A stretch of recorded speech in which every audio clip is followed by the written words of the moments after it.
Okay, so let's start.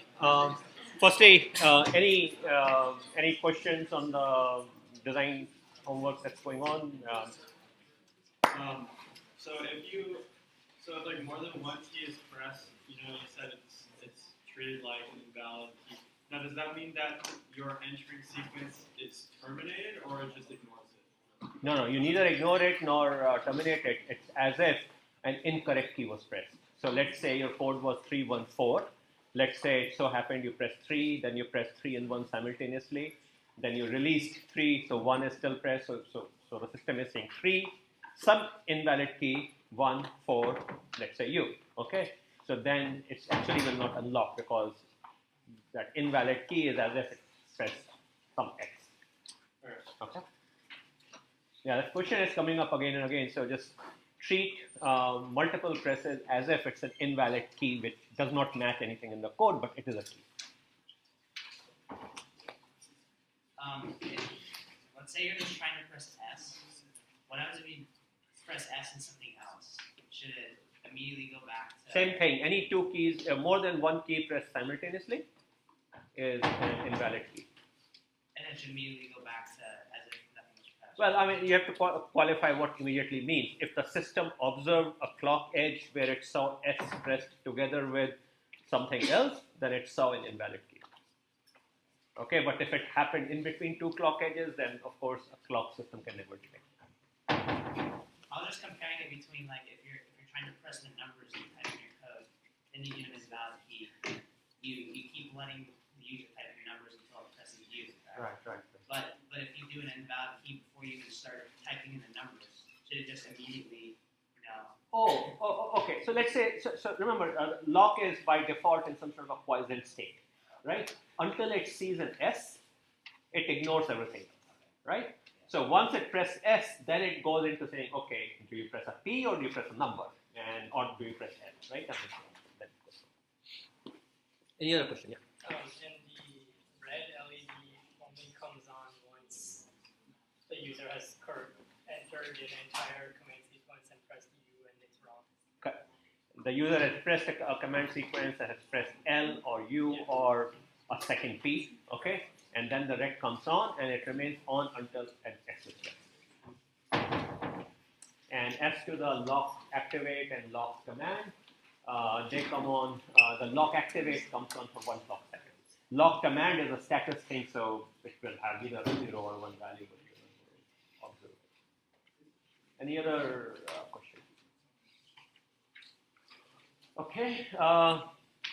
There's one other comment I wanted to make, which someone just asked a short while ago, but others. So earlier in the design assignment, I say there is a clock edge with no key press guaranteed between two key presses. And when I wrote it, my intent was to help out with the case where the code is, let's say, something like 334.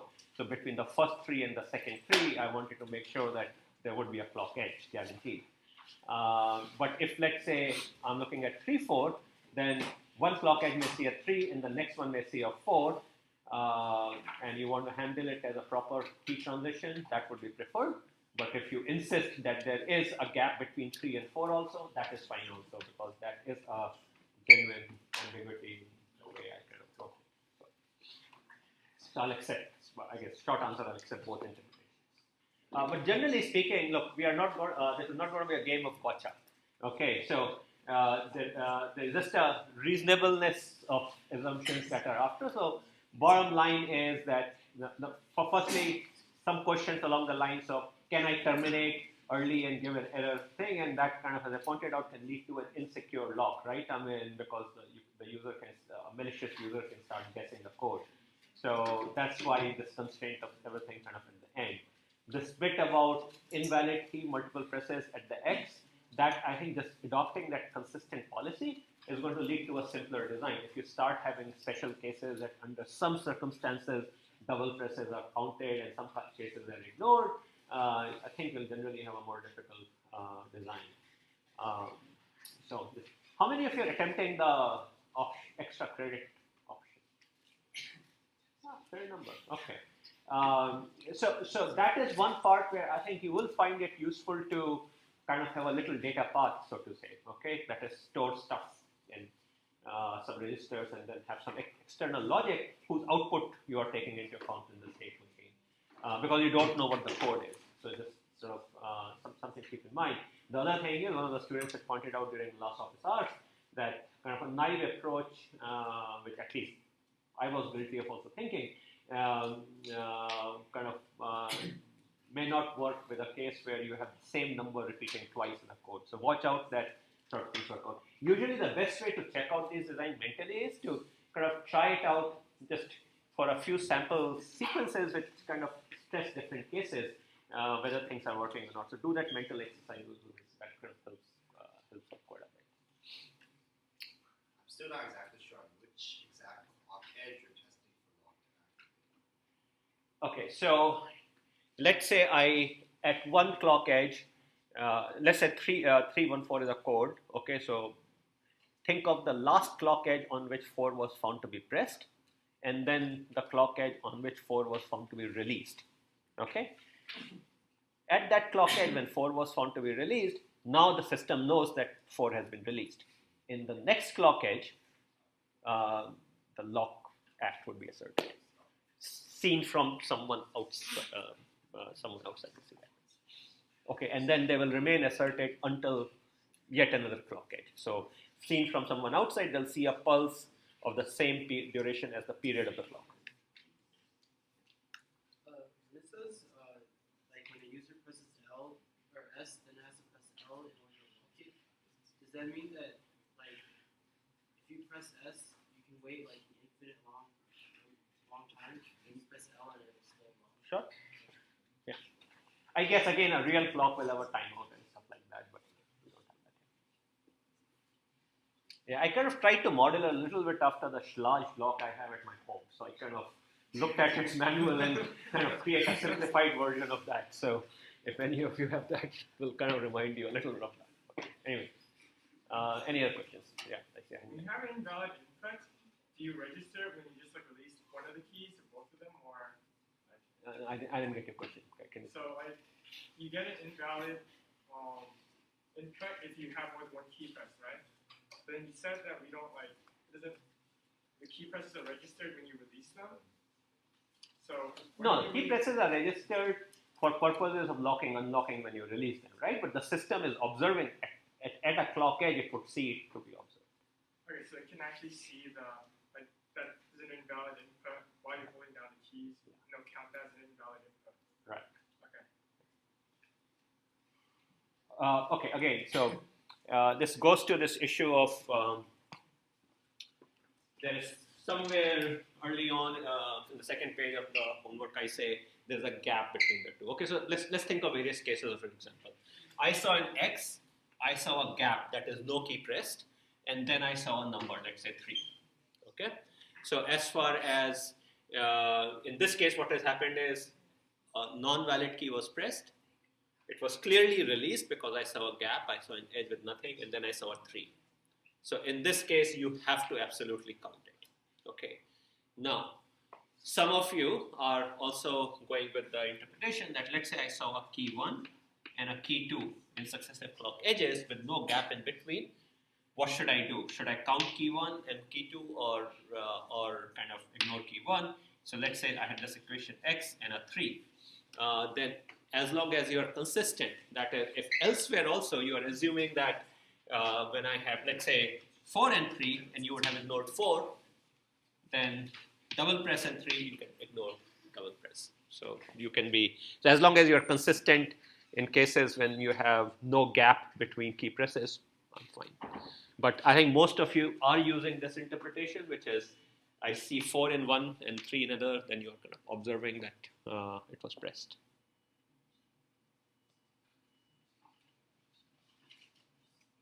I think I managed to confuse you more. Okay. Okay. So again, the release part. So if you want to keep your life simple, okay, then you can say I'm going to recognize the key only when I see a gap. Okay. Go with this first option. Okay. So what that means is that in that particular case, an X will be recognized only when it is followed immediately by a gap. If on the other hand, I had a situation like XXX3 gap, then the key will be seen as a 3. So if you have 2 keys held down, then 2 keys held out, I released one, and then I released the other. Or the clock edge stop. Right. Then if you are following this gap policy everywhere, but then I expect you to be consistent. Okay. Then if faced with something like this, 4 and 3 gap, you should only recognize the 3. So then when would we see like the X and the gap? Like we just release at the same time? Yeah. Which is humanly impossible, but could happen.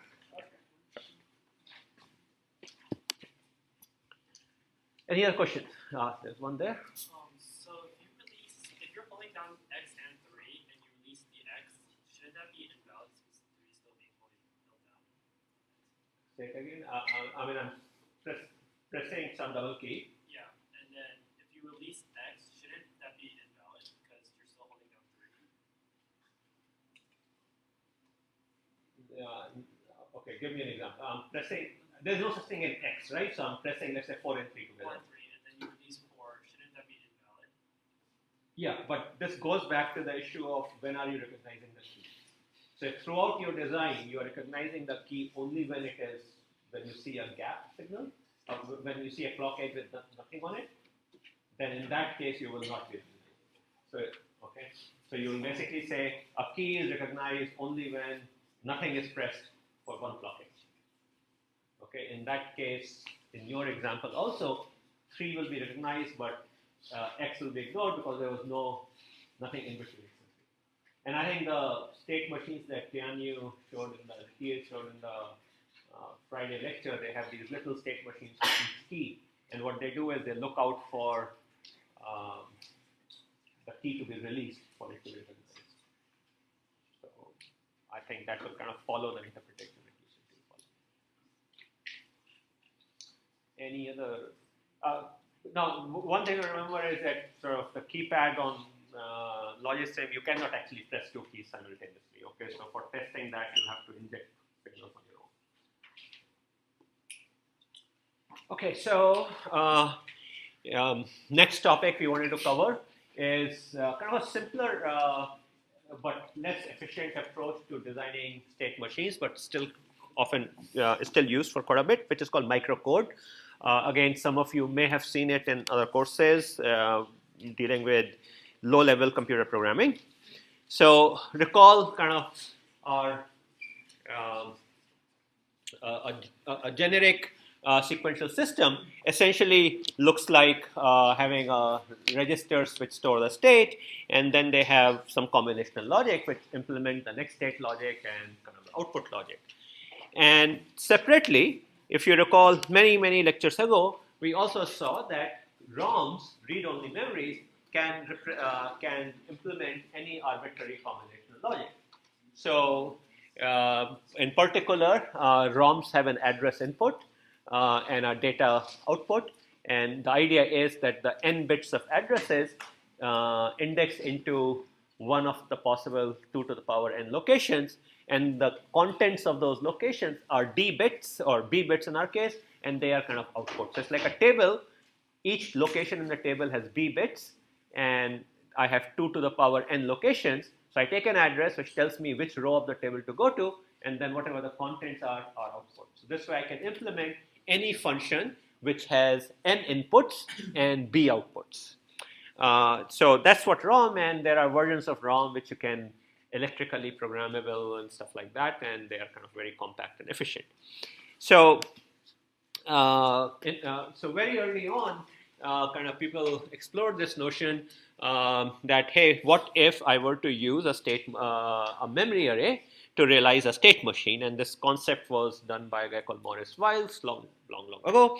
And basically, what's happening is that the state table, with that state transition table that kind of we inferred from the FSM, from the state diagram, we implement it into a memory-like structure.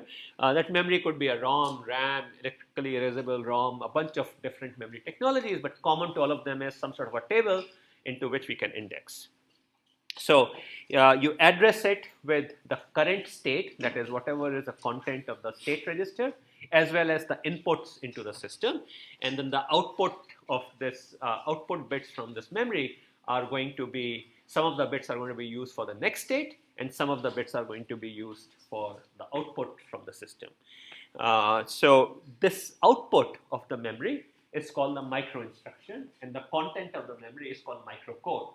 And this is how kind of the earliest computers were made, and in fact some are still made. In fact, complicated functions within computers like division and all are often implemented using microcode still. So, or floating point units and all. So the basic structure looks like the following then. So this again can implement any arbitrary sequential system. So I have a memory whose outputs consists of S plus O bits. S bits go into the state register, so they form the next state, which on the clock edge will get locked into the state register, and the other remaining bits go into the output register. There's a register with a clock, so the data gets written there. Sometimes it's not there, so this register depends upon whether your output has a register or not. So there are systems of both types. So sometimes this register is there, sometimes it's not. The input to the memory, so think of memory as a combinational logic block. So the input is S plus I bits. S of those bits are coming from the state register, and I of those bits are coming from the inputs. So this memory is implementing our next state logic and our output logic. And so it would have 2 to the power S plus I locations, and each location will have S plus O words, so SO plus bits, and therefore the total size of the memory would be 2 to the power S plus I times S plus O. And these things are called, this stuff is called micro instructions, this S plus O bits. These outputs typically go into a data path. So remember last time I talked about how systems are typically designed having a data path and a controller. So typically the controller part is implemented this way, and then these bits go into the data path to make it do stuff. And then output from the data path, things like whether an overflow happened or not, that would typically come back as the input out here. The inputs may also be things from like sensors and all, let's say in a traffic light system and all. And then these things, the next state is how you control which state you are going into. So in a program, they correspond to jump to a location, go to a particular label, for example, those kind of things. So you'll see some examples of it, how these microcode look like, but that's kind of the basic idea out here. That there's a program sitting in this memory which corresponds to the combinational logic part of a sequential system and of a finite state machine controller, things like that. And some bits go into the outside world, to a data path, for example. Others kind of go into the state register. So let's look at how sort of it gets used. So we've seen traffic light example quite a bit in the past. So same one out here again. So our traffic light system, we start out in this stage where north-south is green, and there is a signal, there is a sensor called car east-west. Whenever there's a car on the east-west cycle, we go there, we first turn the light yellow on north-south, then I turn the light green on east-west and red on north-south, and then after spending a clock cycle there, I send yellow on east-west and then kind of go back out here. So that's kind of the basic structure, and there's a very toy example, our lights stay on green only for a single clock cycle and all those kind of issues, but it's a simple state machine. Now, let's say let's try to see how we can convert it into a microcode kind of realization. So this is kind of the state table corresponding to the state machine previously. So the state, next state, depending upon what my sensor says, car east-west and not car east-west, so 2 possibilities, and this is the output. So what we do is, in a microcode formalism, our address consists of the state, the current state, and the signals coming from the outside, which in this case is car east-west. So that's the address. And then the data is the next state and the output, which is controlling the lights. So what we have is this kind of a situation that we have state and car east-west. So that's my address. So this state, 2 bits of state and 1 bit of car east-west, they together formed an address into the memory. There are 3 bits, so there are 8 possibilities. And what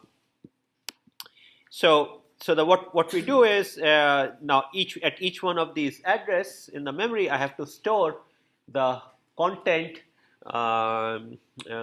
which will correspond to two things. Some bits will tell me what is the next state I need to go into, and some bits will tell me how the lights are controlled. So I have 2 bits of next state, and I have 6 bits of output. So you see the contents out here are 8 bits. The one in this pink color out here, these two are the address, are the next state, and then the remaining 6 correspond to what is happening. So when I start out in the state GNS, then if you look back in GNS out here, from GNS, I'm supposed to go to YNS if car east-west is high, otherwise I stay put in GNS. So out here what happens is if I'm in GNS, my state is 0, 0. If car east-west is 0, then I'm going to stay put in 0, 0. Okay. So what you would see out here is that the first 2 bits of the content of the memory are 0, 0, indicating that you stay put there. And then the remaining 6 bits are saying in the state GNS, what is the status of the lights. So the first one corresponds to north-south being green, and this last one corresponds to east-west being red. And if on the other hand, current state is 0, 0 and car east-west is 1, then as you might expect, and I'm going to, as you might expect, next state is 0, 1. So I move to the state YNS, and the output, of course, is still the same, these purple colors. So what's going to happen now is that for each one of the 4 states, I have possibility of car east-west being 0 and 1, and depending upon that, I would have contents, and this defines the address. So if you see out here, this 0, 0, 0, we concatenate them into the address for the memory. The first 2 bits correspond to the current state, and the third bit corresponds to the status of car east-west. So 0, 0, 0 corresponds to memory address 0, 0, 0. Likewise, state 0, 0 and car east-west 1 corresponds to memory address 0, 0, 1, and the same process will kind of repeat. So let's look at YNS. So YNS is a state 0, 1. If car east-west is 0, then the address becomes 0, 1, 0. Our next state is unconditionally 1, 1. If you recall from YNS, we just go to green east-west. So we always go to next state as 1, 1. And in this state, the north-south is yellow, east-west is still red. What do you think would be the next entry? So state is 0, 1, car east-west is 1. So that corresponds to memory address 0, 1, 1. So I should see 0, 1, 1 here. And what do you think would be the contents out here? So again, the contents of the memory tell me the next state and the output at the present time.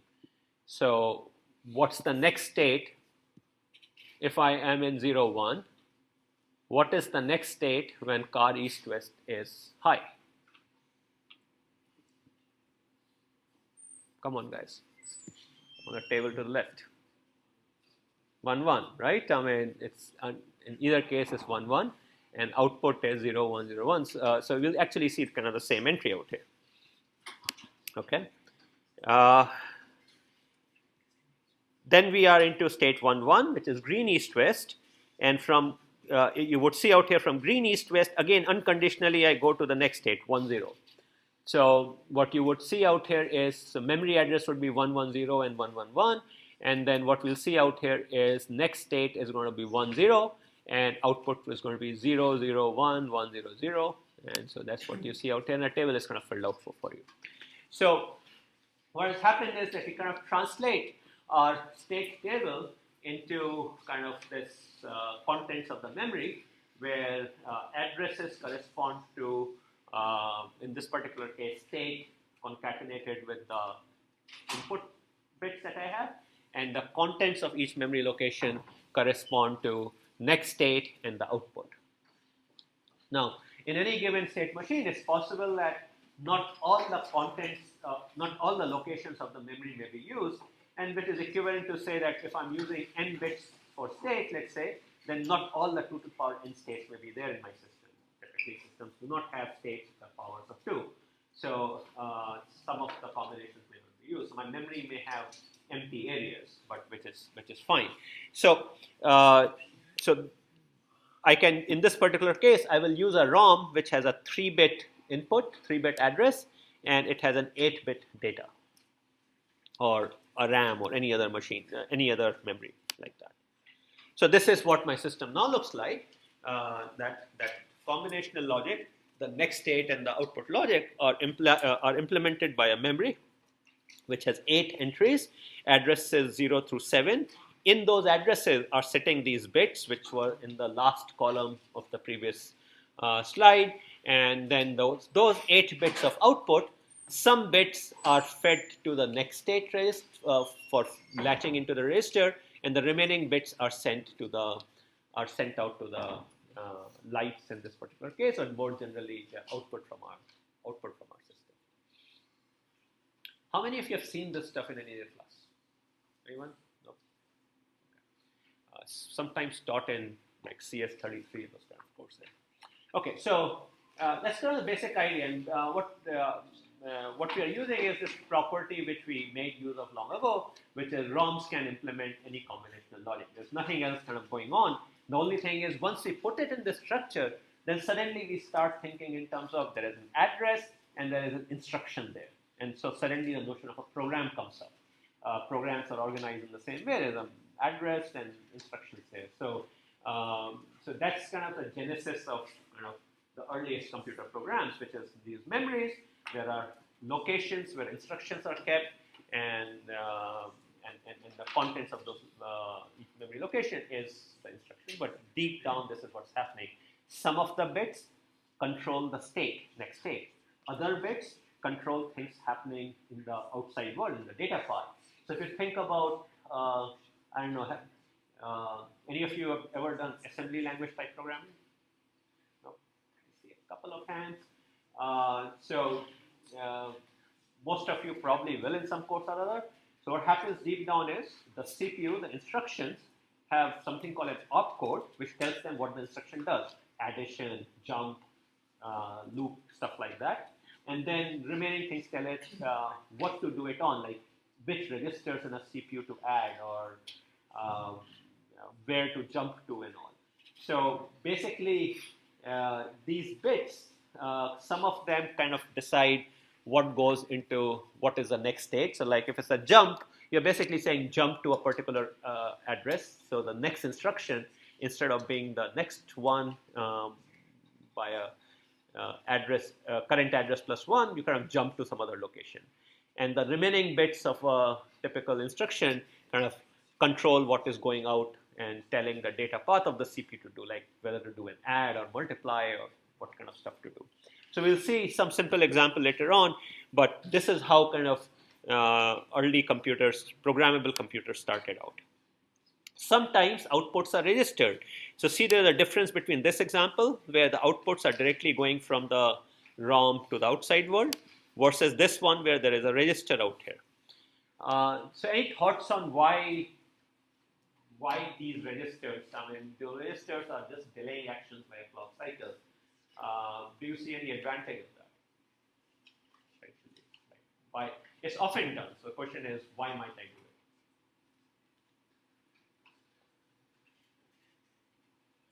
Something we have discussed before. Hazards, anyone recall it? Do you see a problem? So if I don't have these registers, these bottom registers, a glitch on car east-west would immediately kind of percolate through and cause a glitch on the lights. So by putting these registers on the output, even though I delay the output by clock cycle, I get the advantage that anything bad happening out here will not kind of leak past. I only have to worry about what's happening with the edges. That's one advantage. The other advantage is also it typically results in a faster system because I'm kind of pipelining things away by putting this additional clock stage out there. Oftentimes we would see that not only do you have a current state register, but you also have this kind of register sitting at the output, which shields stuff from the next stage. Questions? Does it line up the state and the next state and the lights at the same time? Does it line up? What do you mean by that? So then it happens at the same time. Things are delayed by a clock cycle. That's the best way of thinking. So the instructions you are doing, the effect will happen on the outside world of clock cycle.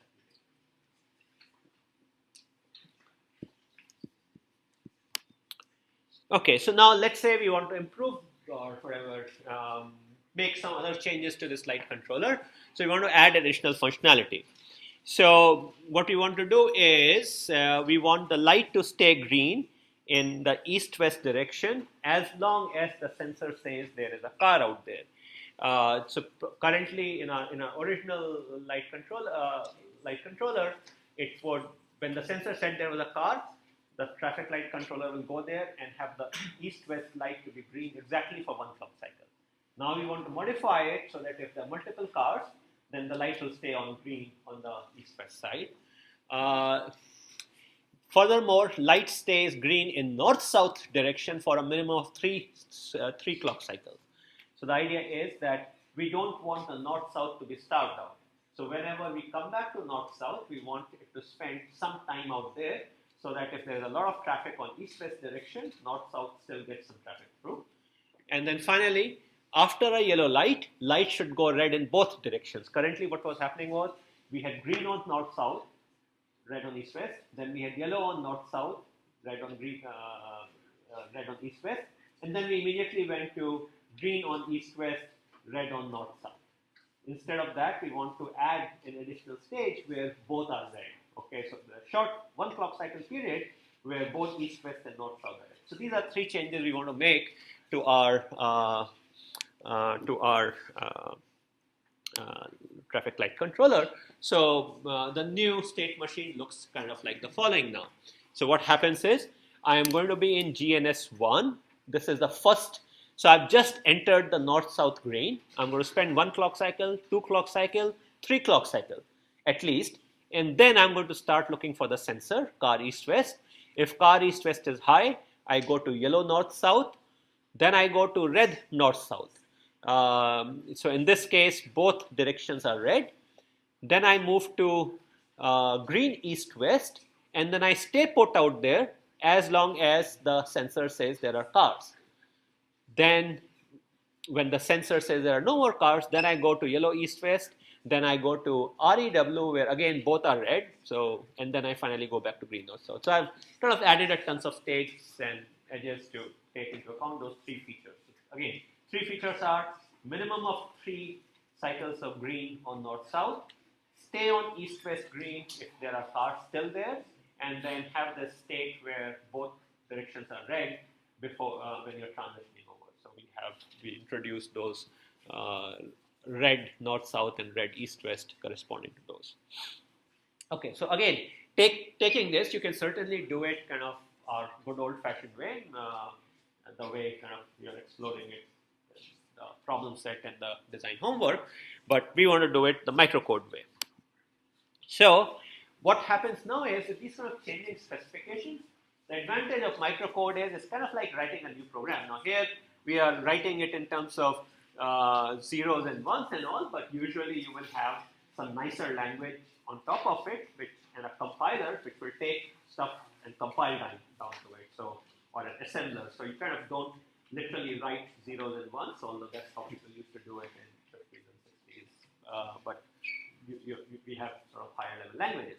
So what this guy is doing is it's actually implementing that controller, and I'm not going to walk through all of it, but to give you a sense of what's happening out here. So I have a memory which has 4 bits of address out here, and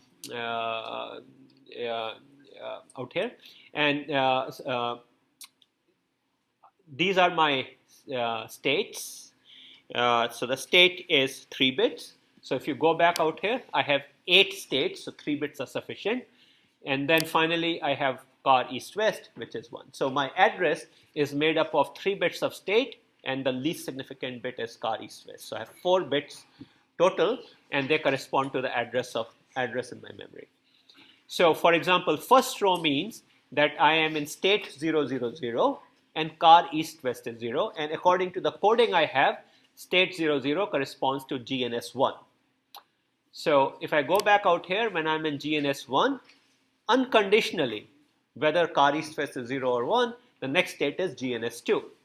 So if I go back out here, you would see that if I'm in if I'm in any one of these first two rows, which correspond to different values of car east-west, next state is GNS2.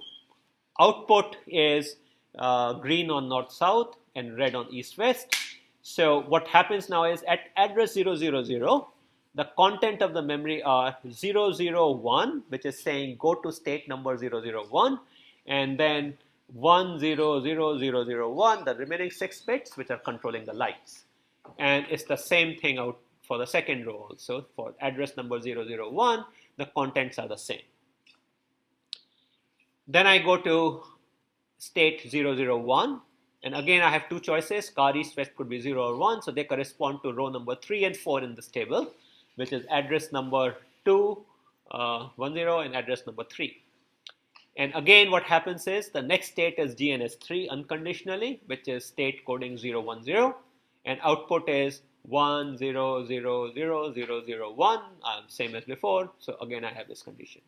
Let's take something more interesting. So in state GNS3, now we are going to look at the car east-west sensor. So here you see that as long as the sensor is 0, I'm going to stay put in GNS3, but if the sensor is 1, this one out here, then the next state is YNS. So now you kind of start seeing the contents being different. And kind of, I'm not going to walk through each one of these rows, but kind of basically you are, in each row corresponds to a particular state you are in and a particular value of car east-west. Based upon that, so that gives you the address, which memory location you're storing this in, and the instruction says what is the next state I'm going to, that's 3 bits, and what are the outputs, the state of the light in the current state, those are the remaining 6 bits. So you have 9 bits of data out here. So I have a memory which has 16 locations, each location has 9 bits. And the idea is that once you have this kind of thing, once I give you a memory, by rewriting the instructions in there, you can change the behavior of the state machine. You don't have to kind of write something from scratch. It really becomes like writing a program.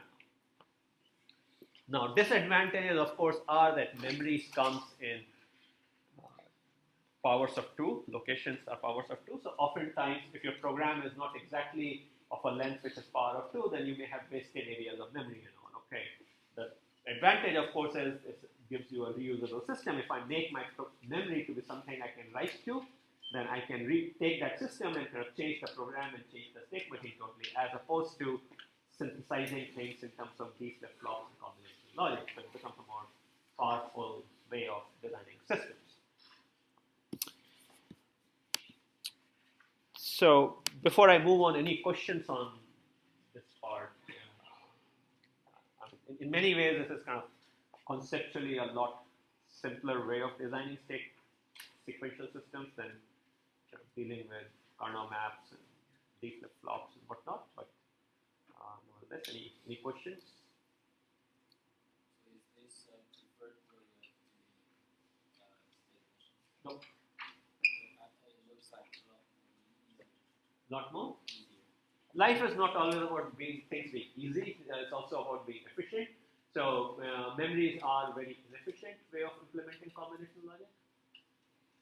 Okay, because what's happening out here is that you are not making any use of any structure in your logic. Just imagine if I were to implement a function which said, irrespective of the input, output is always 0. I will still have this gigantic memory sitting there, right? Whereas if you were to do it the way we have been learning thus far, it would just be very simplified, right? So the advantage of memory is that it can implement all functions of that many inputs. Disadvantage is that even if my function is simple, I'm still wasting all those transistors. And all those transistors come at a cost of power, cost of speed, which kind of often matters. So it's a trade-off between keeping designers' life simple, and of course, other thing is ability to reprogram easily, but the flip side is lack of efficiency. But having said that, I mean, early computers, if you go back to the very first computers which were made in 40s and 50s, to even 60s and early 70s, that's how you program them. I mean, there was none of this like higher level languages and all. I mean, you literally kind of wrote down the ones and zeros in the microcode memory, and that's how computer scientists of that era grew up. Any other question? Okay, so instruction sequencing. Okay, so a problem besides kind of the ones which I already mentioned of speed and stuff like that, the problem also happens is with lots of inputs, the size of the memory increases exponentially. So let's imagine if I were to add one more external input to my system, my memory size doubles, right? I mean, each additional address bit doubles the memory size. So I have an exponential growth in the cost as I add external inputs, and particularly in like embedded systems and all, where you have sensors and all you hook up, every time you add a sensor, doubling the memory size. So not good. Then you can kind of optimize this approach by observing that most of the time in our programs also, we move to the next instruction, right? I mean, we do something, then we do something else, and so we kind of, our program moves from one step to the next one, to the next one, next one. Occasionally, it jumps back, it jumps forwards. I may have conditionals, I may have for loops, those kind of things. So most of the time we move forward. So essentially what's saying is, most of the time, next state is current state plus 1. And rarely, on occasions, the next state is something out of sequence. So naturally, it kind of begs the question, can I somehow take advantage of that? Can I make use of this to reduce the size of the memory? So most of the time we are moving, we are doing this. Next state is state plus 1. Occasionally, we jump around a little bit. So the main idea then is that why bother having an explicit next state bits in the memory? Could I do away with that? Okay, do I have, in every instruction, it seems stupid to carry next state if my next state is current state plus 1. Okay, so let's take advantage of that. So this led to kind of this notion of micro counter or micro program counter. I'm sure some of you may have heard of the term program counter in context of program. How many of you have heard program counter or PC? Anyone? No? No hands. Okay. You learn it in, well, then computer architecture class, hopefully. But basically, think of your program like when you write a C program and all. Implicitly, something deep down is keeping track of which expression you are evaluating, right? And those expressions have mapped down to instructions for the CPU. So there's something called program counter, which says you are here, you are here, you are here, and kind of keeps moving it down. So it's basically saying which address, what is the address of the instruction that you are currently executing. Okay, that's called program counter in normal CPUs. Microprogram counter is in context of microcode like this. So it's basically saying what's the current state. That's in effect, that's what it's saying. So there is a microprogram counter which we explicitly make it as a register, and that register has the address to the microcode memory. Okay, so essentially what we're doing is the address into the memory we are going to derive from this microprogram counter, and then we are most of the time this microprogram counter we are going to just increment blindly. Okay, we will not make use of any information from the output of our memory, but every clock tick we are just going to increment this microprogram counter, making use of the fact that most of the time we are just moving from one instruction to next instruction. Occasionally, we are going to replace its content. So we are going to occasionally, based upon what the output of the memory tells us, occasionally we are going to mess with this program counter in unusual ways, but otherwise we are just going to increment it. So this hopefully will save us some bits that we have to store in the memory. So let's see how it will play out. So what's happening now is that I have this register called microprogram counter, as mentioned before, this guy out here, which has the address from which I'm reading the instruction. And most of the time, this microprogram counter is going to get the value microprogram counter plus 1. So I have this gigantic multiplexer in front of it, and one of the inputs to this multiplexer is nothing but current value of micro PC going back with 1 added to it. So most of the time, the mux will be set so that it is reading inputs from input 0. So most of the time, microprogram counter is just going to keep incrementing. Execute an instruction, execute the next one, so on and so forth. We also provide loading 0 into the microprogram counter. Why do you think we might want to do that? Reset, right? I mean, when you power up or whatever, the program will arrive, you want to send a reset so that the program starts from beginning again, okay? And the third case, which is the middle case, is kind of the interesting one, which is what, if you follow this kind of S bits going back out here, they are actually coming from the memory. And they tell me what the target of the branch is. So once in a while, I'm going to see instructions which are going to say, hey, you know, instead of going to the next one, jump here. Okay? So you'll find in CPUs and all instructions like go to an address or something like that. That's what's kind of happening out here. So in my memory out here, I'll have some bits S devoted to going for the branch target. I have B bits. I'm going to talk about it. O bits which are going to the output, and output may have a register depending upon things. Then I have this thing called branch logic. So see, one thing that's happening is that my inputs thus far, previously my inputs were directly going into the address, right? Like the car east-west that was directly connected to the address lines. Now what's happening is I have this combinational logic called branch logic. And the inputs go out here together with some bits which come out from my micro instruction. So the B bits out here, they are a branch instruction. So this branch logic is a combinational logic. So this guy is combinational.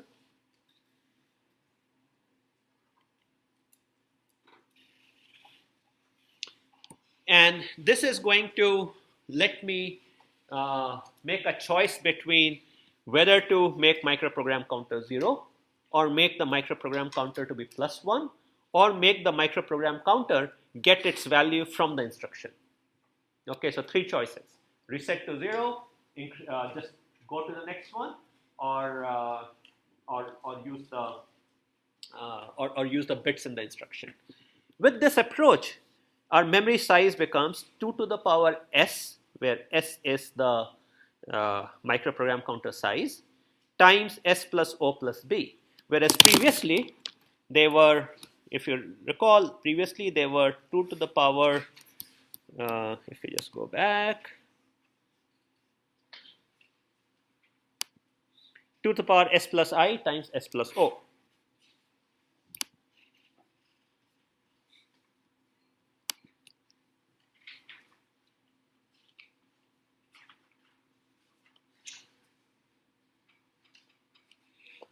So what's happening out here is that I have gained an exponential factor of 2 to the power I. So here we only see 2 to the power S, but on each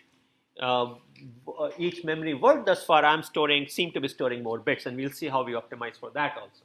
So we have kind of lost out on the proportional term, but on the linear term, but gained on the exponential term. So my memory has a lot fewer locations, but each location has more bits.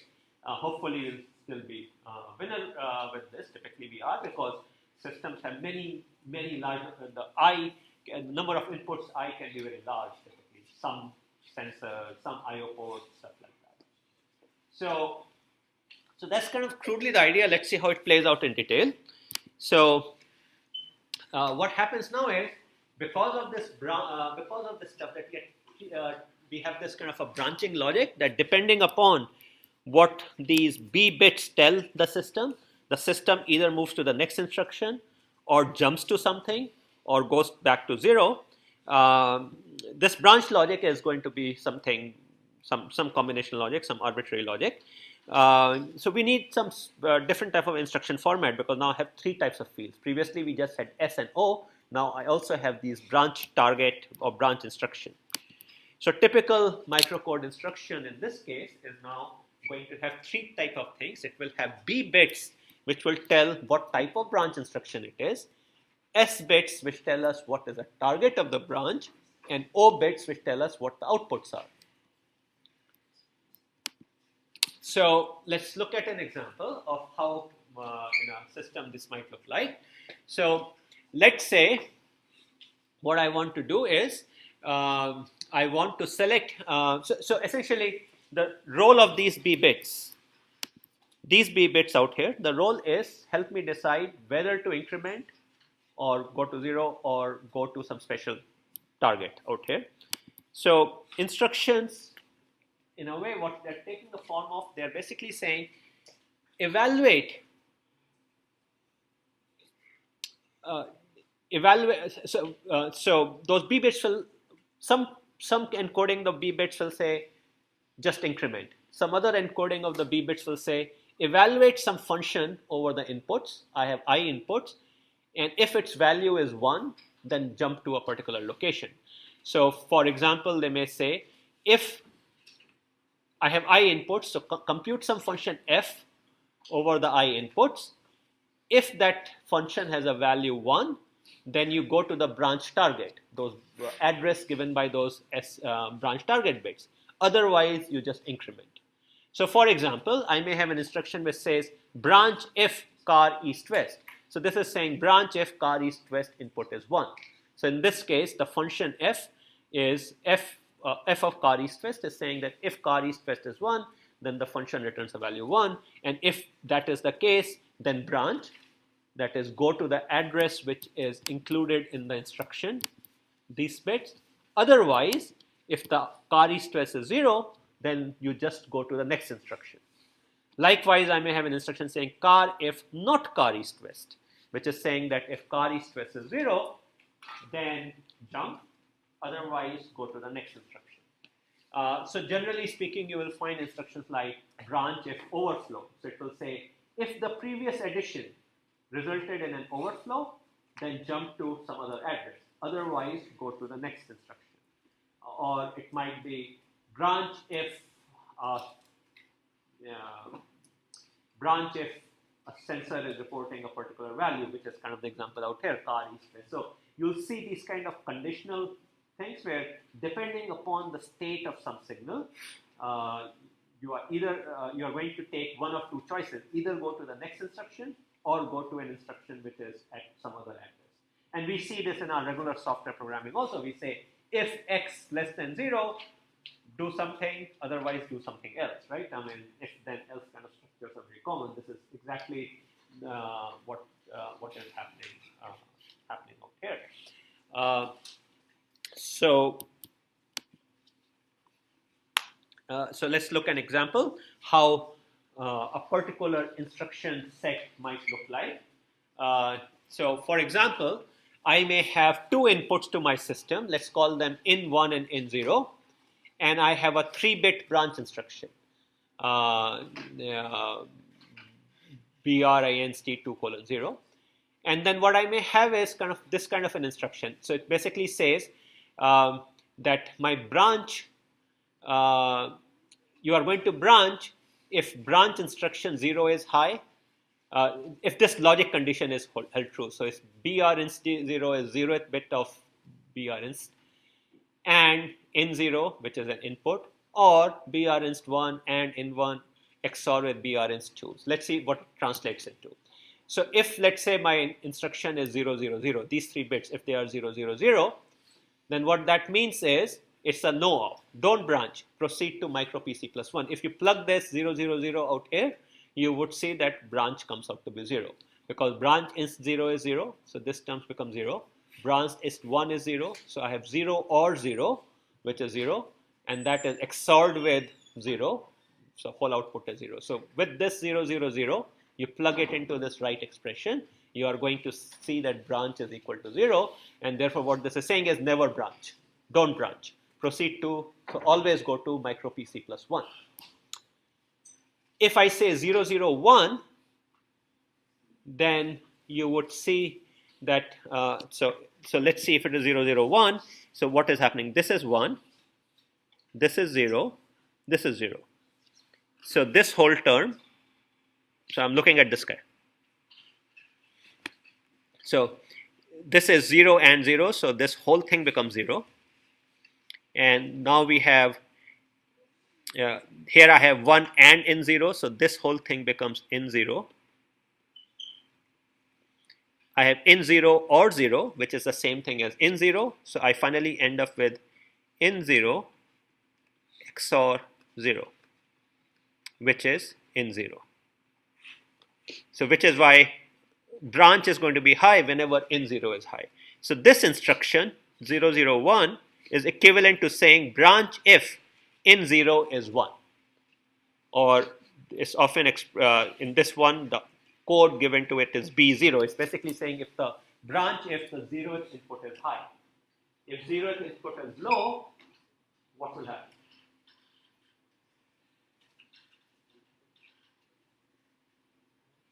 So whenever we don't branch, what do we do?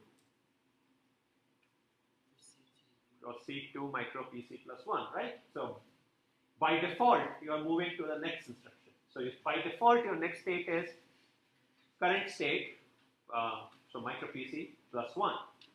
So what this is a way of encoding. So this is just an example. A given computer system, a given hardware will have its own encoding. So this is just a particular example which is given, where basically I have a 3-bit of branch instruction. Specifically, this thing is 3. I have 3 bits b equal to 3. So what's happening is that these 3 bits, they follow this formula. So this is my branch logic. That is, this equation that you see out here is what is implemented in this branch logic.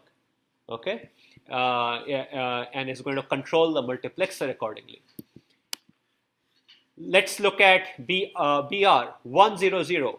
If you plug 100 out here to the right hand side, you will see that the output is right hand side is always 1. So branch is 1, which basically says always branch. That is, always go to the state which is represented by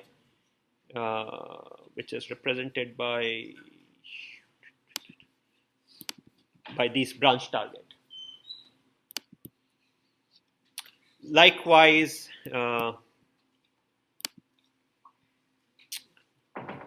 there are other cases like 101 corresponds to branch if in0 is 0, 110 corresponds to branch if in1 is 0, and so on and so forth. So you can plug these things into this formula, and you would see that you get this kind of a logic. And the idea is that as a programmer, as a microcode writer, you have these instructions available to you. So you can do various kind of jumps. You can say, I just want to move to the next instruction. I want to jump unconditionally. I want to jump based upon status of in0. I want to jump status of in1. You also have branch if either in0 or in1 is high. So I can branch on the OR of the 2 inputs, and branch if neither in1 nor or in1 is 1. Okay, so again, I have some functions available. Yeah. What is opcode? Opcode is just a name given to the instruction. So it's a friendly name given to it. Okay. So no op means no operation. B0 is standing for branch if input 0 is valid.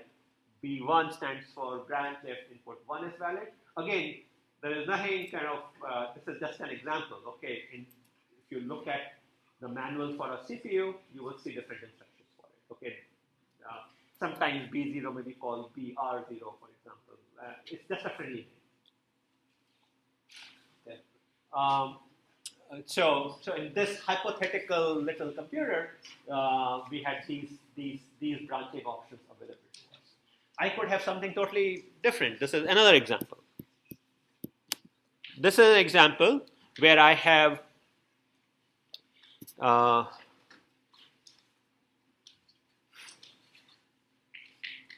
messed up out here. I have a 2-bit input and a 3-bit let's see.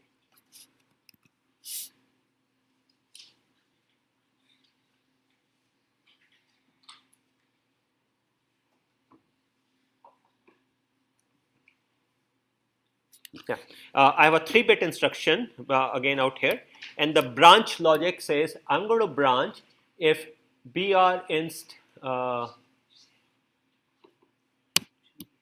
have messed up out here clearly. Let's see.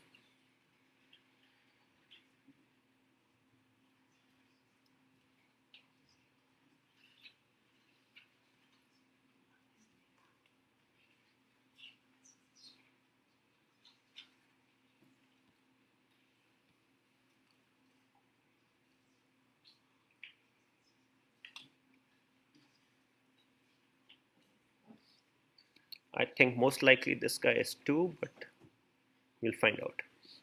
So this is a different branch logic, where basically what we are doing is we are taking one of the bits of branch instruction and then we are ANDing it with brinst2:0 is basically telling us which input to kind of pick up, whether to pick up input 0 or 1 or 2. So what's happening out here is, I think it's probably this. Okay. So if I look at 0, 0, 0, it's basically saying branch on input 0, which is basically saying branch when input 0 is high. And when I plug it out here, what you see out here is that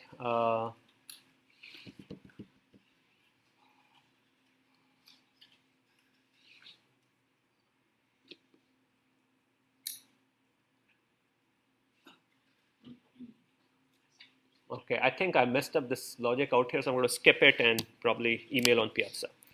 But that was just intended to be a second example. But bottom line is, you'll see if you open the manuals of the CPUs and all, they'll give you these instructions that they happen to provide. There is no one way of doing it. Every designer kind of provides their own set of branching logic out here. So let's look at how we might do this example with which we saw previously. Again, kind of our modified controller in terms of this branching logic. So for this particular machine, so when you are designing a system the microcode way, what you'll have to think about is what branching instructions should I provide. So when you are using a CPU, the designers there have taken care of it. But let's say you are designing a system, then you have to figure out what are the kind of jumps or branching do I need. So in this particular case, maybe I could provide the following. I can provide an opcode for no op, that is you just move to the next one. That you will need because most of the time you go to the next one. I may have something which says always branch. I may have something which says branch when left turn car is, let's see, actually, ignore this branch left turn and not left turn, we are going to talk about later. But let's say I have an instruction called branch east-west. It's basically saying branch if the east-west sensor reports a high. So I gave this guy a coding of 0, 1, 0. And I have branch if not east-west. It's basically saying I gave it a coding of 1, 1, 0. And I'm saying branch if there is no car on the east-west. And likewise, I will also have a sensor for left turn. So BLT will say branch when left turn car is detected. So left turn sensor says high, and BNLT means branch if not, left turn sensor says low. Let's imagine I created these instructions, and because it seemed like looking at the state machine, I'm going to need them. I'm going to need reading the status of the east-west sensor, and I'm certainly going to need moving from one state to another. So early stage of the design, you kind of sat down and created instructions around your external inputs, as well as some instruction for moving to the next state, plus one state, and some instruction for unconditionally branching. And then I write down the code. So your code may end up looking something like the following. You will say at address 0, 0, 0, I am in state NS1, and this is actually a bad example because I ended up using a different example out here. So the example where there's a left turn going on also.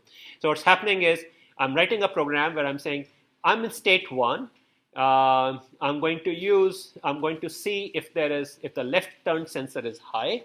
If the left turn sensor is high, I'm going to move to a particular state 0, 1, 0, 1, which is the state out here. So my next, the target of the branch is itself a state, and I will also specify what is the state of the output. So my overall instruction stored in the memory will look like what the instruction is, what the target is, and what the output is. So that's what I'm going to be storing out here. So each instruction now looks like an opcode for the branch, code for the type of branch action I'm taking, a code for the target, and a code for the contents of what I want in the output. So these three things together, they together dictate what goes into the memory out here. So and this is the address. And each one of these address corresponds to some state in my state machine. So in this particular example, address 000 corresponded to state NS1. And what the logic is saying is that here it is saying is check the left turn sensor. If the left turn sensor says high, then you go to the state called LT1. LT1 is out here. So it's basically saying if left turn sensor is high, jump to 0101. Meanwhile, output this particular value on the lights. So the overall microcode, micro instruction looks like these particular bits. If left turn sensor is low, then it will move to the next instruction. And then the next instruction says branch if not east west. So saying look at the east west sensor. If its value is 0, then you are going to go to the signal, go to the state NS1, which is back out here.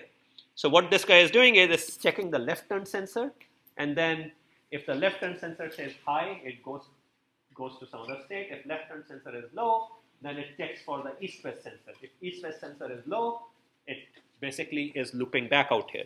So what's happening out here is if I look at these two things, what I really have is two states, NS1, and I have a state called NS2.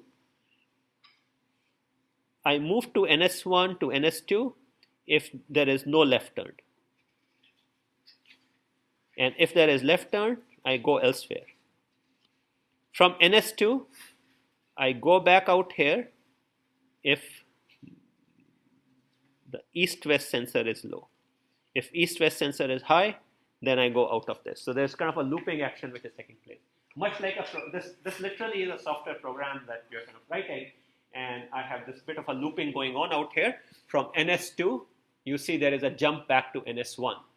Otherwise, I go to the, so if east-west sensor is low, I go back to NS1. If east-west sensor is high, then I will move to the next state, 0001 plus 1, which is 0010. So I'll go to the state called east-west 1, and so forth. So you basically write down this program, and available to you are these instructions. You can either choose to go to the next one unconditionally. You can choose to go to an address based upon the status of the sensors that you have. And if the test fails, you just move to the next instruction. And likewise, you can also jump to a specific instruction.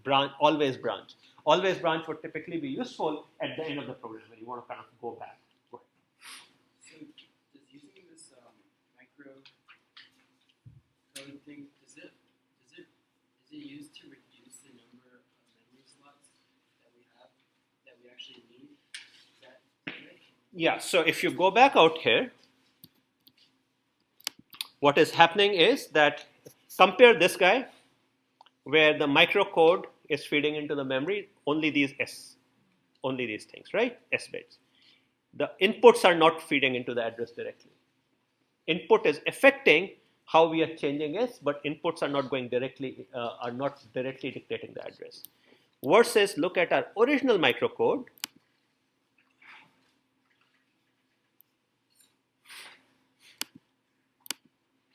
This guy, where the inputs were directly connected to the address. So the memory size here was 2s plus I, 2 to the power s plus I, 2 to the power number of state bits plus number of input bits. Whereas now,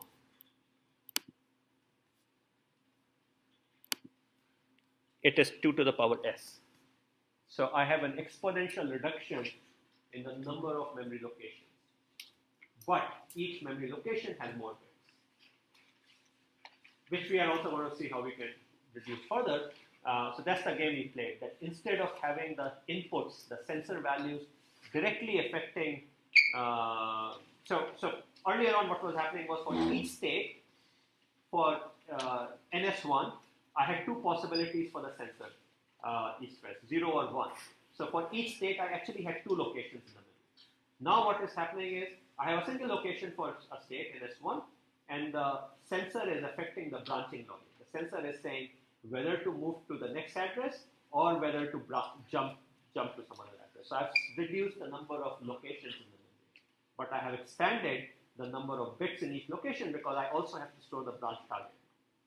So you're saying that you like took out like the repetitive, the repetitive ones, like because like GNS2, Yeah. if you put in a 0 or a 1 for card east-west, Yeah. So let's you go to the same spot, kind of. yeah. So let's see if I can go back out here. See out here how for GNS1 I had 2 rows, one corresponding to car east west being 0 and another corresponding to car east west 1. With this microcode approach, I will have a single place, and then for one of them I'm going to move to the next one, and for the other one I'm going to branch somewhere else. GNS1. See, depends upon either to GNS1 I can stay put there or GNS2. But the main thing to remember is here my address has 4 bits, 3 bits for the state and 1 bit for the sensor. In the new scheme, I only have to worry about the state. I don't have to worry about the sensor because the sensor feeds into the branching logic. Right? So the number of memory locations has reduced. So my program size has reduced in terms of number of locations it needs, but each location has some additional bits because I have this branching stuff sitting there. So what's happening now is that we have kind of turned writing writing state machines into kind of an exercise in writing a program basically. And these were kind of the early days of programming. You mean that when we are programming, we actually deep down, the computer is just implementing a final state? Absolutely. So the computer compiles the pile of languages into the memory elements and store them into the memory, Mm-hmm. and then they read the memory and do the final state. Absolutely. Yeah. So a computer deep down is nothing but implementing a sequential business logic. Okay. All these layerings that go on, you start with whatever your favorite language, Python, Java, whatnot, compiles down, creates assembly code for the computers. So there you are basically creating a specification. Then deep down, each instruction itself corresponds to oftentimes another state machine deep down. So the hierarchy of state machines which are sitting there. But when you look at all of it, this is just eventually creating a gigantic state. So like other C languages, they will be converted to assembly. C language gets converted to assembly, and each assembly instruction can get mapped to a microcode, depending upon the computer. In some cases, the microcode is not there; it is just straight away hardware, flip-flops and stuff like that. In some cases, there is microcode. Older processors tended to have microcode. Big mainframes may still have microcode kind of approaches. So you can think of your assembly stuff and microcode to be kind of very similar. But the thing that I wanted you to kind of get away from here is that when you are designing some custom system like a traffic light controller, you can use microcode there also. So microcode is not an exclusive provenance for general computers only. So in this example, what was happening was that I had a system where there are sensors which are input to my system. So I defined some special instructions just for my system. These special branching instructions make sense only for my particular system where I have a left-turn sensor and east-west sensor and all. But then what it makes possible is that I can think of writing the logic of my system as kind of like a program, and which hopefully makes making modifications and all. That's kind of the idea behind these kind of approaches. The distinction is that here we are actually implementing the hardware, and when programming we are implementing software.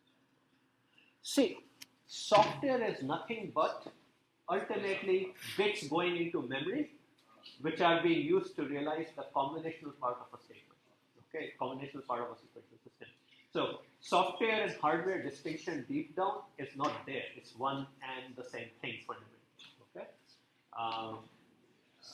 and they're really, as you saw thus far in the course, and it's really a spectrum. We started out with dates and flip-flops, and now we are implementing equivalent functionality as what seems like software. Any other questions? Yeah.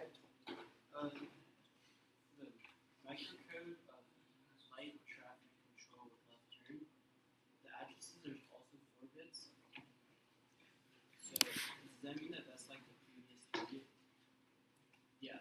Yeah, this one, the addresses are 4 bits because of what? Okay, let me see. Yeah, I think I've ended up mutilating this example because 1,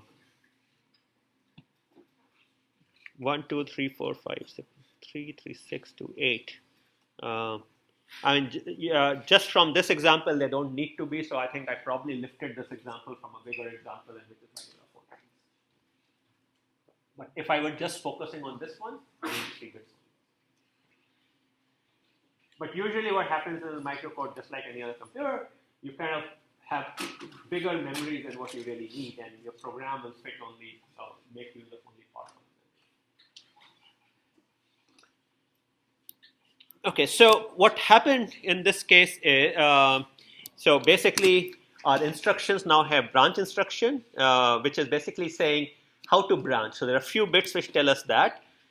They may say just go unconditionally to the next one, unconditionally go somewhere else, or based upon some logic, looking at some external inputs, do something else. I have a branch target, and then I have the outputs. And in our example, B was 3, S was 4, O was 9. I have left turn lights also now, so that's why it was 9. I had state for 4 bits, and then branch logic was taking 3 bits. Exactly. So these are the instructions. Each memory location consists this, and we are further reduced this. Okay, so that's the game we are playing thus far. Okay, in a way, you can think of this branch logic, which is looking at the external inputs and then deciding how to modify the microprogram counter as corresponding to the switch statement in your programming languages. Any of one of you seen this thing? Switch, case, these kind of construction programming languages where basically you look at a bunch of variables and then in one go you say do this, take one of the clauses. Or another way of thinking about it is nothing but a complicated way of doing if then else. If input 0 is this, then jump here, otherwise jump there. That kind of logic. So again, that goes with our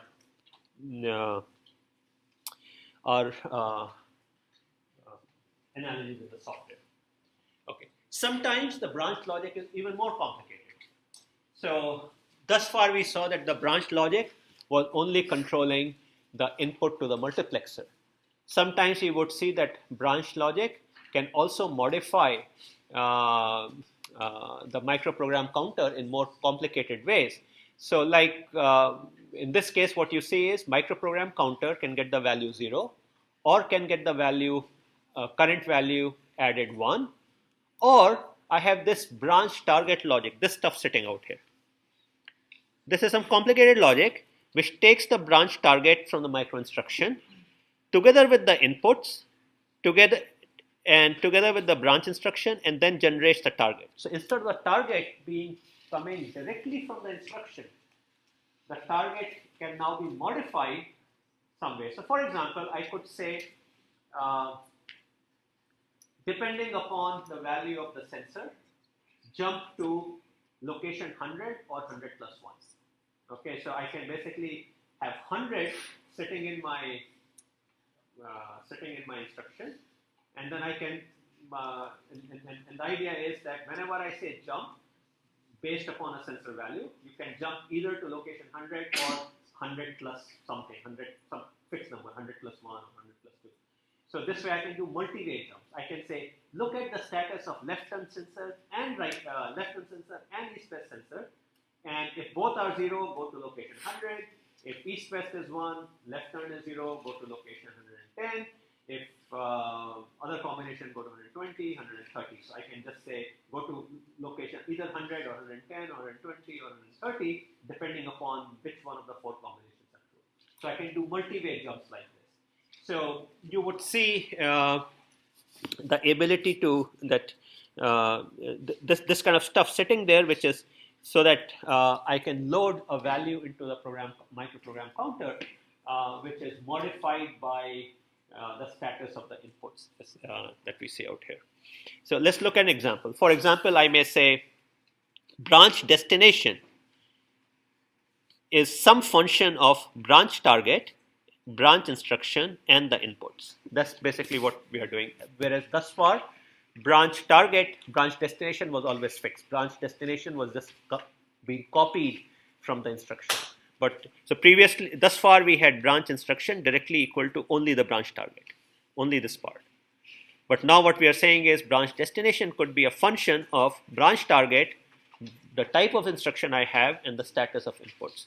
So that is the role that this guy is playing. So for example, I can say branch such that micro PC is equal to the current micro PC plus branch target plus 4 times the values of the sensor. So I can do more complicated branch logics out here. And again, kind of depending upon the design, you may choose to do it. It's custom. In case of CPUs, this is given to you. In case of your own designs, you really are going to be designing the branching instruction set. You're creating a custom computer to implement just your traffic light controller, for example. So, for example, this is wait.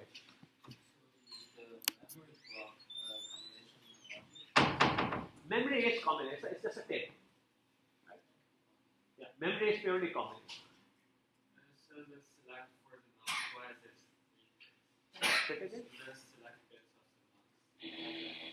Yeah, the select bits of the mux are coming from my branch instruction, which is telling me what branch, as well as you see they are being influenced by the inputs also. The mux only has 3 options. Huh? The mux only has 3 options. Oh, this is one hot coded. Yeah. Usually, I mean, you'll see multiplexers that we are using in the book. They either have n inputs and n control inputs, in which case it's one hot coded, or it is n inputs and log to n control inputs, in which case it's binary. What is that 0 for? That the input, one of the inputs. To reset. This is something I asked earlier also, right? I mean, just to reset the program. Something went awry. I want the program to go back to location 0. So just going into a known, force the whole system to go into a known state. Go ahead. So the branch target is nothing more than a state. Yeah, look, addresses are the state, right? Each address corresponds to a different state of my program, state of my system.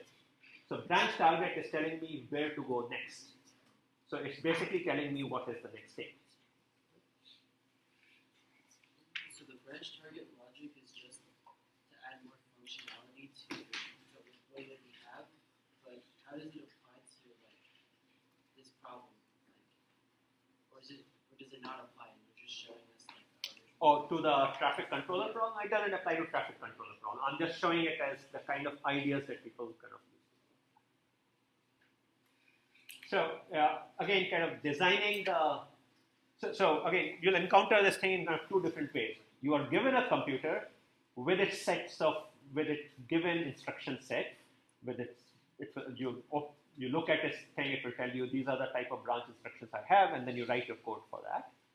Or alternatively, you are a designer and you have to design what are the branching options you are going to support, in which case you're going to think about your application, you'll think what sensors do I have, what combinations you have to worry about, and then you are going to design your own branching logic for that. And I guess for purposes of this course, it's the latter mode which is of more interest. In a software course, it's the first one which you encounter.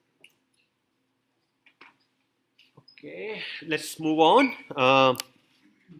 So this is an example of, again, some microcoded system where what you see are a richer set of branching instructions with multi-way stuff. So you see kind of the usual stuff: branch on input 0, branch on input 1, branch on input 2, branch always, branch on the negation of the inputs, but then never branch.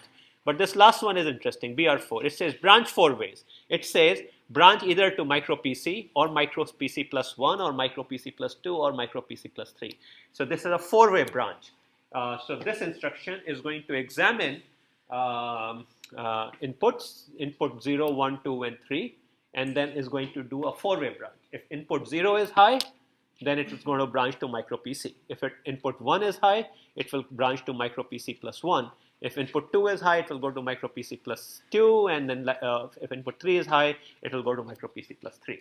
So the idea is that I don't have to just do a 2-way branch. It's not simply if this, if then.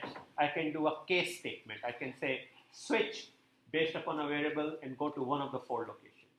So again, you can always do a 4-way jump by doing a series of 2-way jumps, 2-way branches. But sometimes this is useful. And in early days of computing, when memory was very costly, so people would try to optimize the size of the program quite a bit. So having these multi-way branches were very useful because I could save a lot in the microcode memory. Nowadays, memory costs are relatively in our favor, so we kind of often you'll see simply a 2-way branch, and then you can do a series of 2-way jumps to do a multi-way. So again, this is not targeted at any particular example, just to kind of show to you what kind of features are available. This shows kind of a state machine, something doing nothing really. I mean, just a bunch of branches and all. So you have states X, A1, B1, A2, C1, C2, C3. You have transitions going on. I have input which can take values of A, B, C, and D. And then what you see out here is how I can code this thing in a microcoded format. So given this, I have 1, 2, 3, 4, 7 states. So I have right, 1, 2, 3, 4, 5, 6, 7 states. So I have 7 states out here. Now, one thing you would see out here is that sometimes I may have to, when writing a microcode, sometimes I may have to replicate a state. So let's look at an example out here. You see how X and X prime are occurring twice. Okay, and the reason out here is the following: that when so let's follow this thing. So I start out in state A1. I'm in state A1. And I gave A1 the address 000. So 000 address A1. From A1, I always go to A2. So I say branch A2. So this instruction out here is branch A2, and this machine has no output, so there is nothing being output currently. Okay, but generally speaking, there would also be some output bits. A2 is let's see what happened.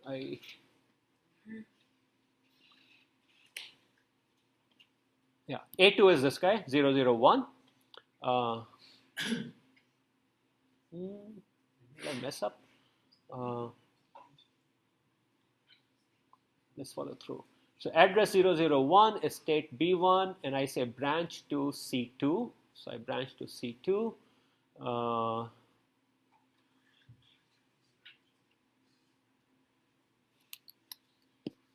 think I have messed this guy one up. Let's assume it's this for now. So from B1, I go to C2. C2 is out here. From B1, I go to C2. C2 is out here. From C2, I branch to X. So this arrow, so you see branch X. I go to X. Now see out here from X, I have branch to A1, branch to B1, or branch to C1. So I have a 4-way branch, BR4, go to A1. So it goes to A1, B1, C1, or X. There is a self loop out here. So depending upon whether input A, B, C, or D, I'm doing a 4-way branch. So here you see 4-way branch to A1. So if input is A, it will go out here to first address. If input is B, it goes to micro PC 000 plus 1. If input is C, it will go here. If input is D, it will stay put out here, which is the logic that we see out here.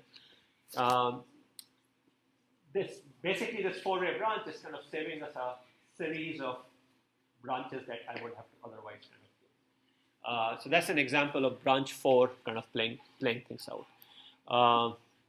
You also see that there is, let me see, so there is a x prime also coming up.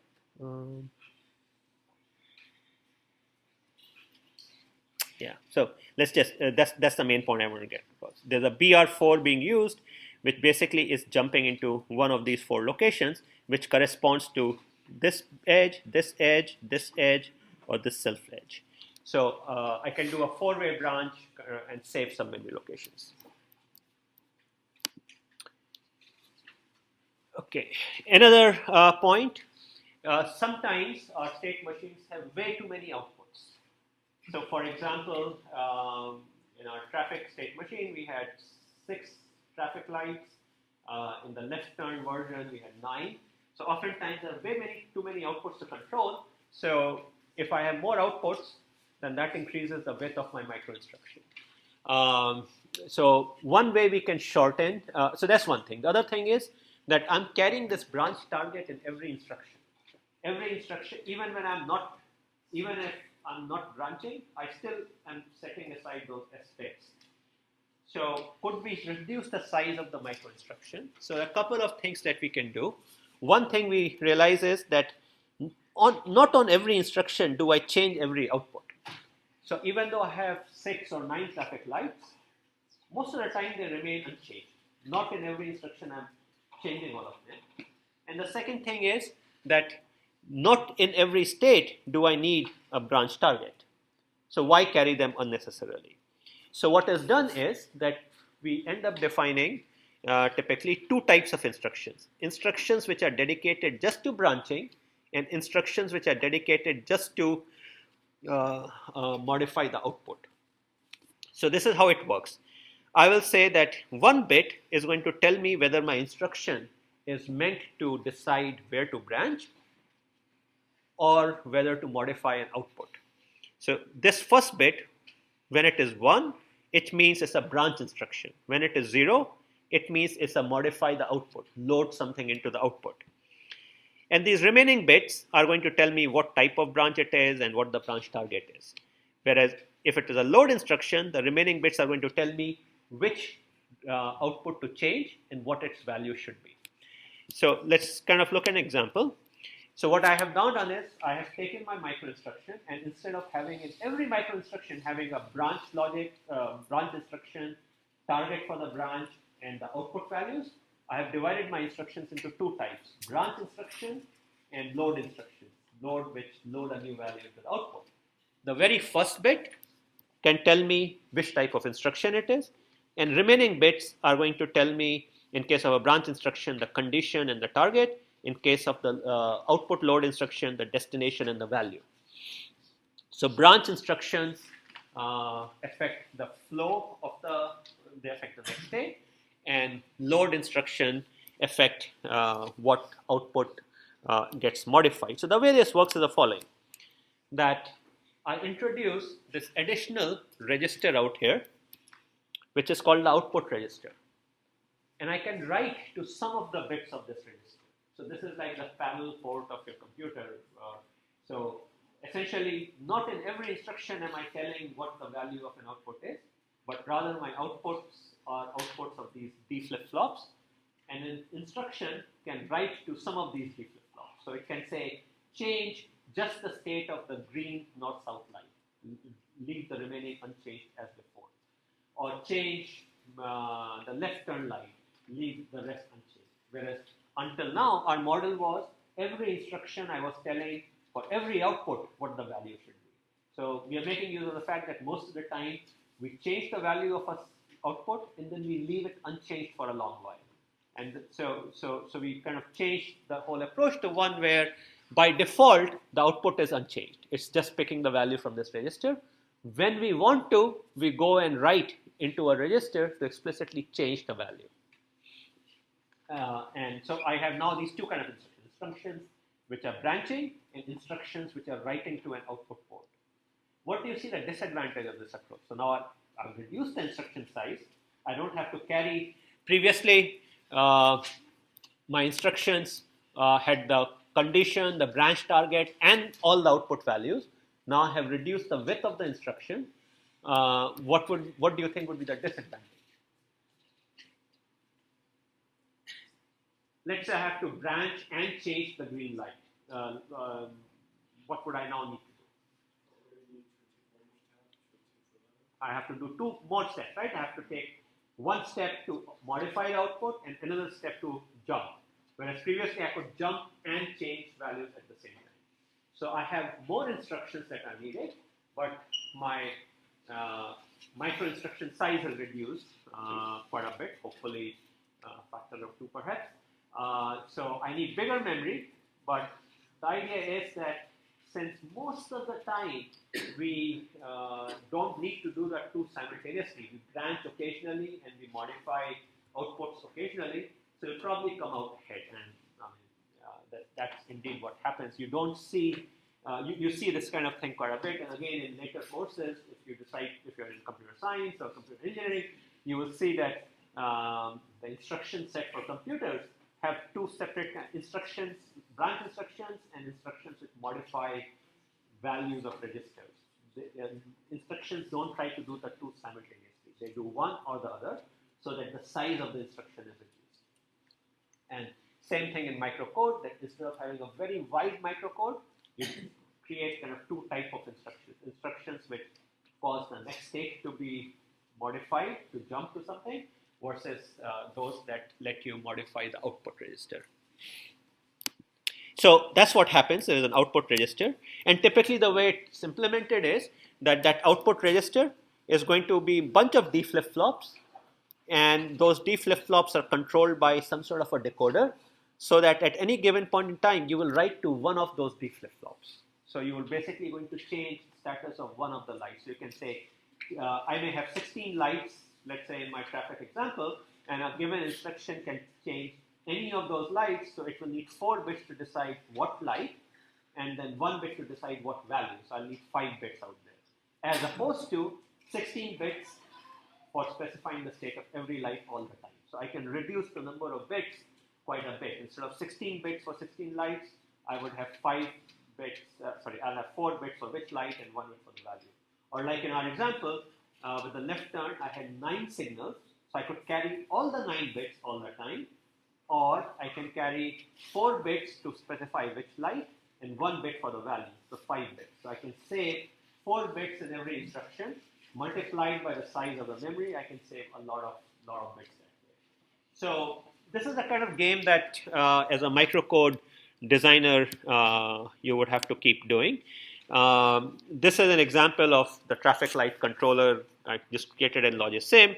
So typically what happens is that you're going to be controlling this the status using these D flip-flops. You would have some sort of a decoding logic which is going to be driving this. And the idea is your micro instructions are going to be able to control which light and what value that you are going to give to them. I'm going to skip this. Okay, I'm going to stop out here. So next time we'll talk a little bit about how this thing ties into processors in general, and then we're going to move on to time.